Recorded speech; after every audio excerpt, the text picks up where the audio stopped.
There was a little more sex than I wanted to say. Okay. We don't, they know what rooms, but, they get started. I'm like, move. How is your new show, Commit or Quit, different from Marriage Boot Camp? Oh, it's forever different. Number one, it's regular folks. And what I'm doing is I'm going into homes with regular folks who can't make a decision. You know how people stay in relationships forever. Ain't nobody happy, Yep. but can't nobody go. She wants to get married, but he's dragging his feet. And they're stuck in this washing machine of, I'm not happy where I am, but I can't do anything else. And I go in, figure out what they ought to do, either separate or marry.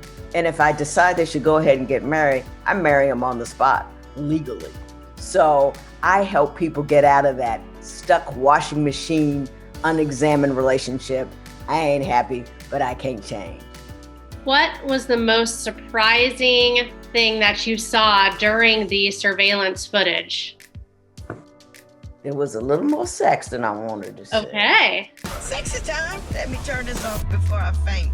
Like a little more touching. We don't, they know what rooms, but, they get started. I'm like, move. And then another one was, we set up cameras in it, and usually it takes about an hour for people to forget they're there. We had one couple so mad at each other, the producer couldn't get out of the room before they started arguing, and he kind of got stuck trying to hide from the camera. So those are the two most surprising things I saw. What can viewers expect, and what do you think will surprise them the most? Viewers can expect a very layered examination of what it is to be a couple and what it is to have a healthy relationship. And they can also take the trip with me. A relationship is never all good or all bad. There are levels to it. And so they'll be able to take that. And I hope what I try to do is take what I'm dealing with them and generalize it. So the lesson that I'm teaching those two can go past them and on to the audience. It's like, oh yeah, that makes sense. Let me not do that anymore. That makes sense. Let me do that. Did any of them really surprise you? Or did you think they wouldn't be able to overcome their issues at any point? There were two couples that surprised me. And I was like, two couples where I went, it ain't no way in the world these people get mad. I'm going to have to kick him to the curb. I'm going to have to knock her out a window. It needs to be over. And at the end, I was championing their relationships. And I was like, oh my God, everything wasn't as it appeared. I'm not on her side and I'm not on your side.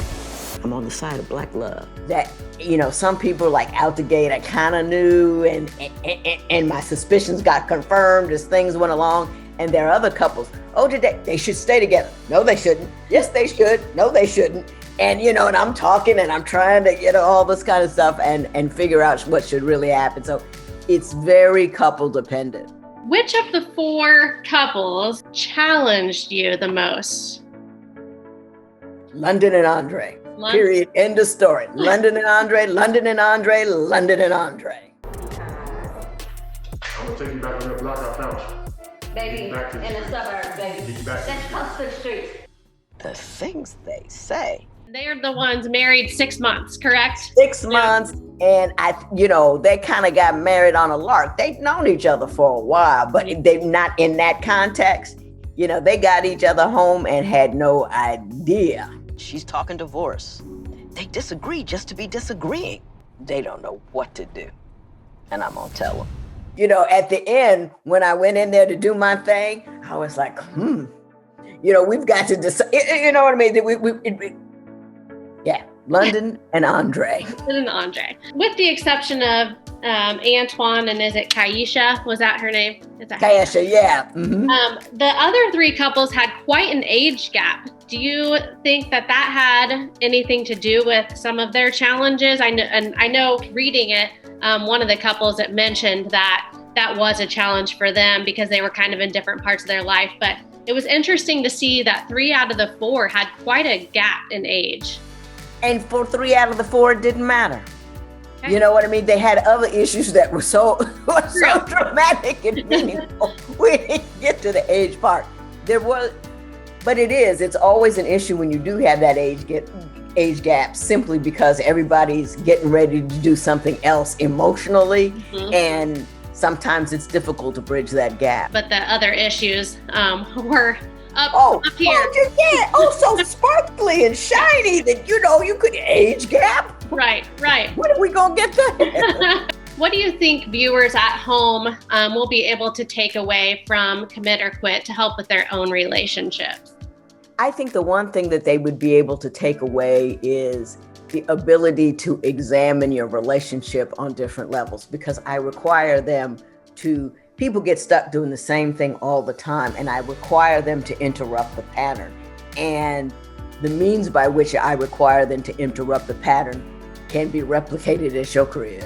So I think that's the important lesson. You gotta interrupt the pattern and do so intelligently. And we are very much looking forward to watching on May 12th and seeing what happens with our 4 couples. All right. Thank you so much. Can't wait to see you there.